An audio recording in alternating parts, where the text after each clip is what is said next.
I think that Rutgers football has a future. I don't think this future is getting double-digit win seasons every other year. I think that their future is probably going bowling, maybe having a surprise year every 3, 4, or 5 years.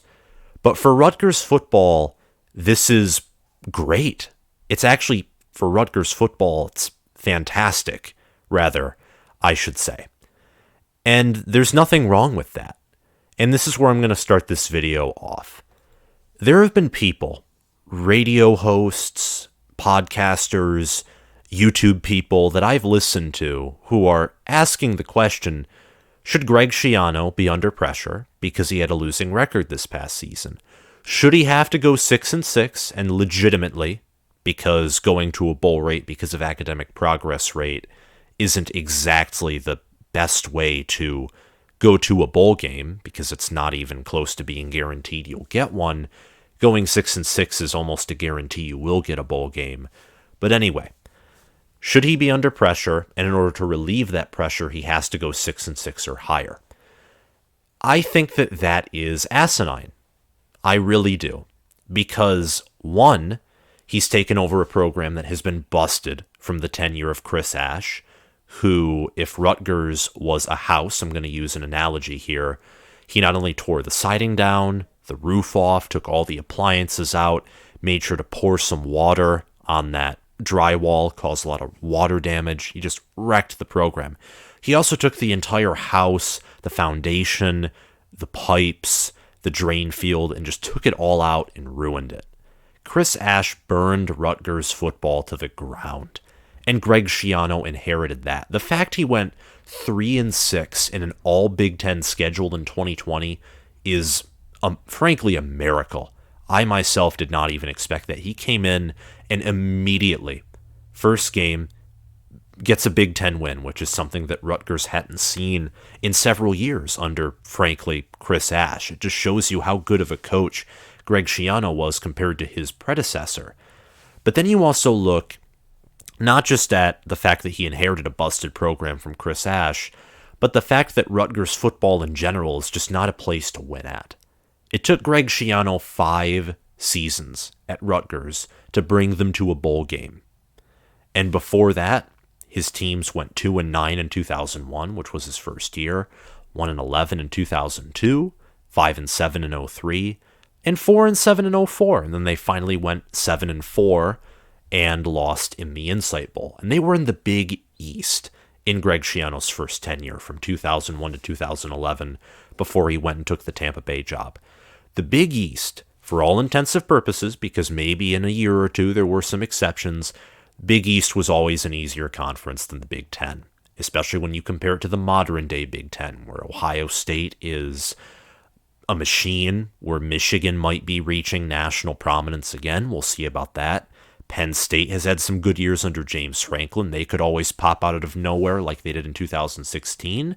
And Michigan State shocked everyone, and I don't think they're necessarily just going away and going back to their late Mark D'Antonio incompetent years. And Maryland, they went bowling this past season. Indiana just did well in 2020.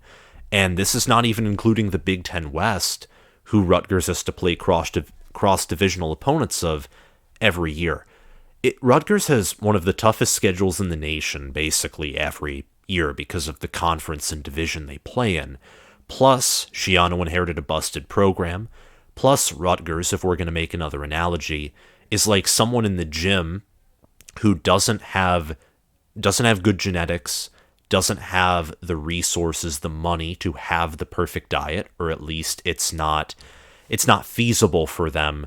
The only way they can do well in the gym is just by training hard and doing as best as they can in the other areas, despite not having the resources or genetics to do well, or to do as well as others in the gym. They can always maximize their own potential, of course, but their ceiling is always going to be much lower than, let's say, the ceiling of Michigan State, or the ceiling of Penn State, or Michigan, or Ohio State, or Wisconsin, or many of these other Big Ten teams. Rutgers' future doesn't have to be this glamorous, compared to the national stage, this glamorous get 10, 11, 12 wins a year. What Rutgers football needs to be is just what it was under Schiano in the first tenure, which is a competent team who got 8, 9 wins on average every year in the later half of his tenure. And then in 2006, so let's just say every few seasons, or like 4, 5, 6 seasons around there, you have a really good year where you maybe finish ranked. And that's even a lot to ask for given Rutgers' history and where they are in the Big Ten right now. Rutgers football, I think, is one of the hardest programs to win at. I myself don't have them going bowling this season, and I think that's perfectly okay with Greg Schiano, as long as they don't regress, which I don't think they will, and we're going to go over their schedule and kind of how I think this team will do in 2021 over the next few minutes in the rest of this video. As long as they don't regress, or more specifically like slide off a cliff, because regression is going to happen at a place like Rutgers. You're not going to constantly be trending up. You don't have the recruiting or, again, the resources, at least at the current moment, to be doing that. As long as there's some steadiness, some stability, as long as there's some conference wins, at least in these initial years, you got to cut him some slack for what he inherited. Because he inherited, again, a dumpster fire. I will not stop saying that. There's no reason for Schiano to be under pressure in 2022. And in 2021, their offense was abysmal. But again, the talent he's inherited, the poor offensive line play, which Rutgers is really trying to fix through the portal, so there's effort being put toward that, which is good. The offense finished 120th in the nation this past season, only scoring 19.7 points per game. The defense, despite that very poor offensive production, was 56th in the country, only allowing 25.6 points per game. In 2020, Rutgers was 80th in the country in scoring offense, scoring 26.7 points a game. They were, however, 83rd in allowed points per game with 32.1. So the talent severely holds them back, along with just their schedule. Resources play into that as well. But Rutgers, I think, in 2021, despite having a worse conference record, I think that Rutgers was a better team. They showed moments of competitiveness against Michigan State and Michigan, who finished in the top 10. They got blown out by Ohio State, blown out by Maryland and Wisconsin, but they showed some competitiveness against some top-tier teams. And earlier in the year, when they played Michigan close, and before that went on a 3-0 run, some people had them ranked in their top 25s and thought that Schiano already had them back. So I think Rutgers is certainly heading in the right direction. And in saying that, let's talk about their schedule and my record prediction for them for 2022. Rutgers opens up playing at Boston College. They then come home to face Wagner. They play at Temple, host Iowa to kick off their conference slate.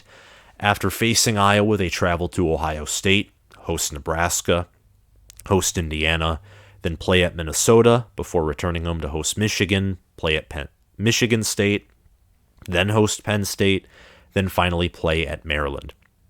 That's a tough schedule, especially playing at Ohio State and at Michigan State, and then you get Minnesota, who's going to be one of the better teams in the West this coming year. You get them in the West Division crossover game.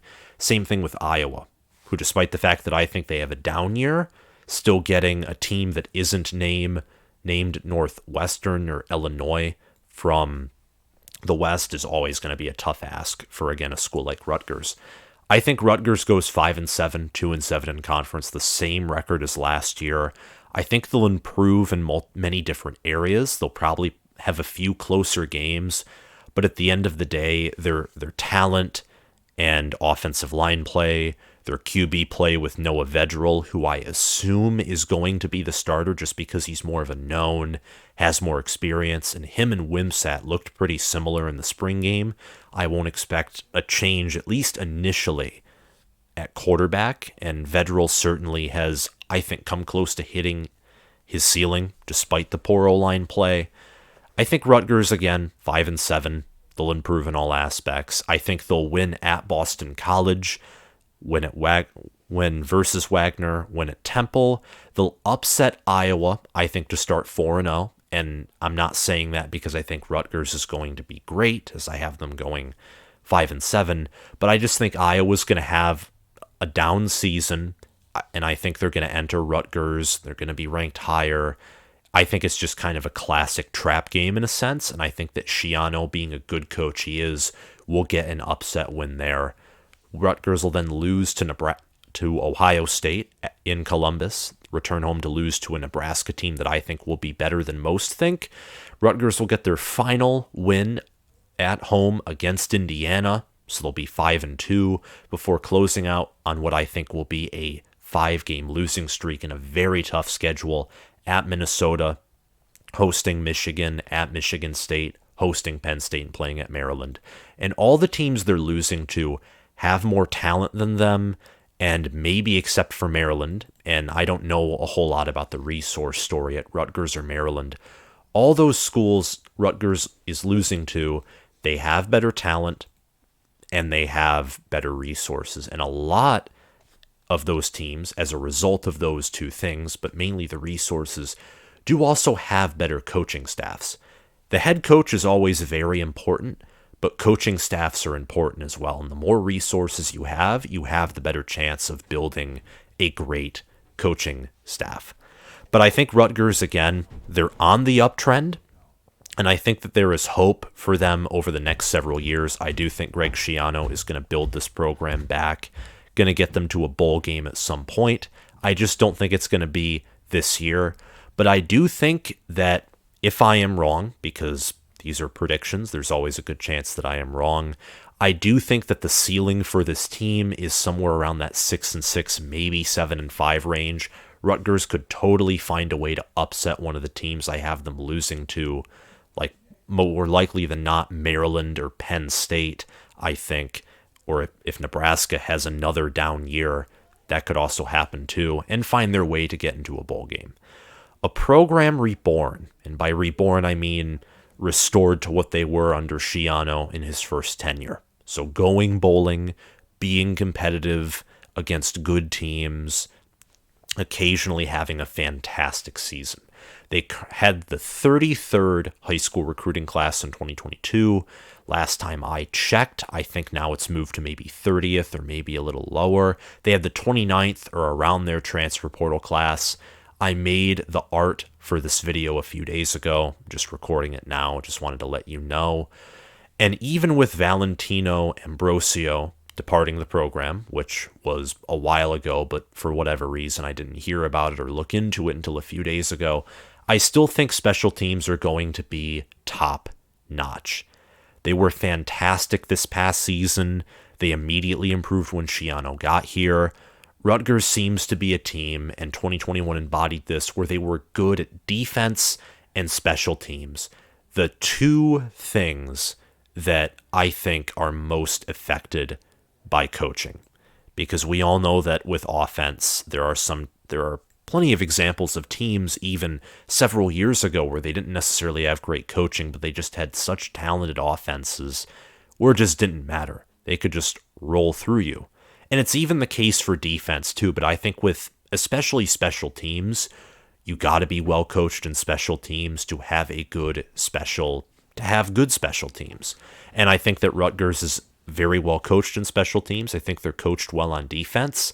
I think they actually upgraded on their coaching staff regarding defense with the hiring of Minnesota's co-defensive coordinator and safeties coach, Joe Hasamarik, I think is how you pronounce it.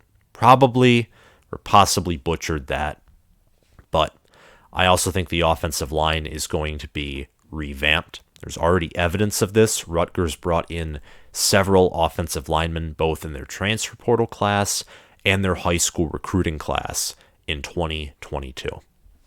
So all of these things, the hiring of Minnesota's co-defensive coordinator and safeties coach, several transfer portal guys, and freshmen being brought in who are offensive linemen into the program during the 2022 recruiting cycle, which is close to being concluded. All of these things are positives. They point toward Rutgers having a better program. They point toward Rutgers gaining some of that talent, which, trust me, I know that you can do more with less. In some instances, Mark D'Antonio at Michigan State's a perfect example. It is so rare, though, for a coach to be so good is to take 3 stars and low 4 stars and make them play like mid to high level 4 stars and 5 stars. That is hard to do. Mark D'Antonio did it, and seeing what Greg Schiano did at Rutgers before, if there was a coach to do that, Greg Schiano would totally fit that role, but just having that extra recruiting and talent edge over other schools helps so much. Recruiting is the lifeblood of college football and having a successful college football program. Georgia and Alabama, plenty of SEC schools, Clemson, Ohio State, those programs who won the national title had amazing recruiting classes for an extended period of time. Recruiting matters. Rutgers recruiting has been improving under Schiano, both at the high school level, and Rutgers has tried to take advantage of the transfer portal since it opened up recently. Things have to improve, though. I'd say specifically the pass game, and that goes along with the offensive line being revamped, which it is being revamped. We'll just have to see if that means there is improvement, around the same, or something that would be very hard to do, but no one would want to see, especially if you're a Rutgers fan, would be the offensive line somehow taking a step back. But Noah Vedral and Gavin Wimsatt, if that pass game can become competent, if the amount of incompletions can be reduced, if the offensive line can improve along with the run game, just so it keeps the defense honest. Again, the 120th scoring offense in the nation. You're not going to win games. It's going to be very hard to go bowling with an offense that performs that badly. It needs to improve. And I think Gavin Wimsatt is the future of Rutgers regarding the quarterback position. Vedral is a known. Maybe he starts the entirety of 2022 and improves. But Wimsatt is the guy, and he enrolled early. He played in a few games in 2021. And I think just his 4-star talent and presence, which I don't know if Rutgers has ever had a 4-star quarterback, I think should help the program. This might be a little bit of a Cade McNamara, J.J. McCarthy situation in which Vedral knows the program more. He's more of a known. He does have a higher floor, yes, but he also has a lower ceiling.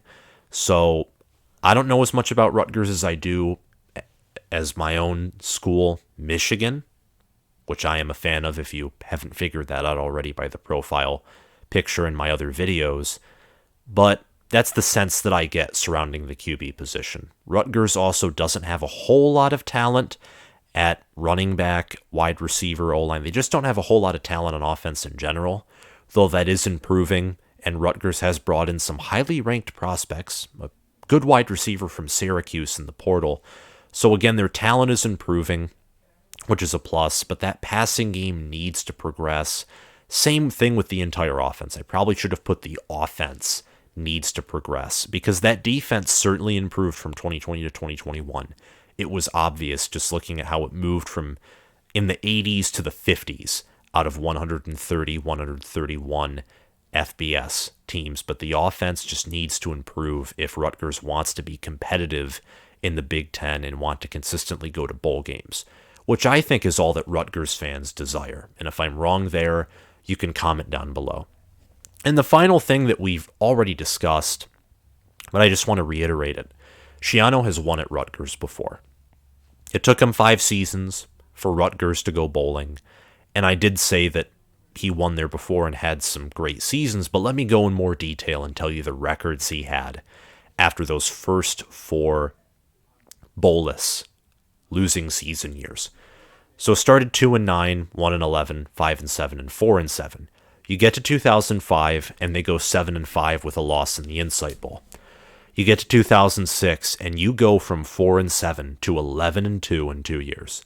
In 2006, they go 11-2. They win the Texas Bowl. They nearly win the Big East Conference. They finish number 12th in both the coaches and AP poll.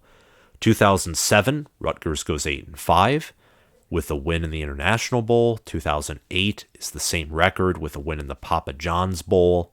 2009 is a 9-4 record with a win in the St. Petersburg Bowl. 2010 is an off, down 4-8 year, which obviously don't go bowling if you go 4-8. And then 2011, Greg Schiano's last year before he goes off to Tampa Bay, tries something different in the NFL. They finish 9-4 again with a win in the Pinstripe Bowl. So Schiano has won at Rutgers before, and if you just look at 2005 to 2011, that was after the rebuild had been completed, I would say, he had a lot of success. Granted, it was in an easier conference, but still. 2006, 2007, around that time frame, West Virginia and Louisville existed, and they were good around the time frame that Rutgers was having success under Schiano.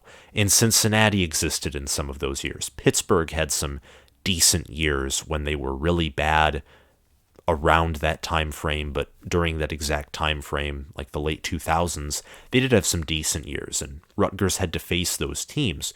So Schiano has won before, and he's beaten some good to great teams before as well, or at least competed with them when the Big East was actually good.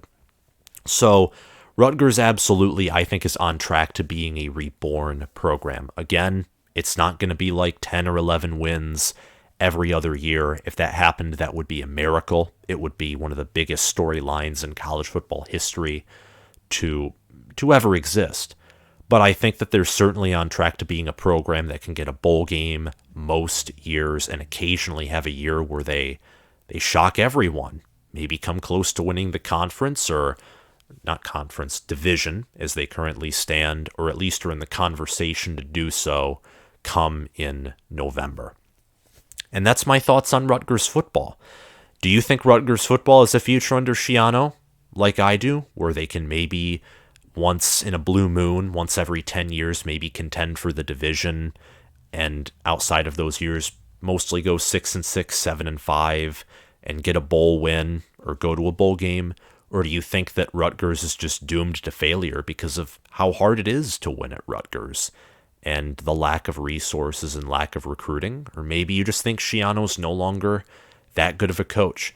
Let me know down below. Thank you all for watching this video. Again, if you liked it, hit the like button, hit the subscribe button, click the notification bell, and comment your thoughts on this video down below. Thank you all for watching, and I'll see you guys around. Bye.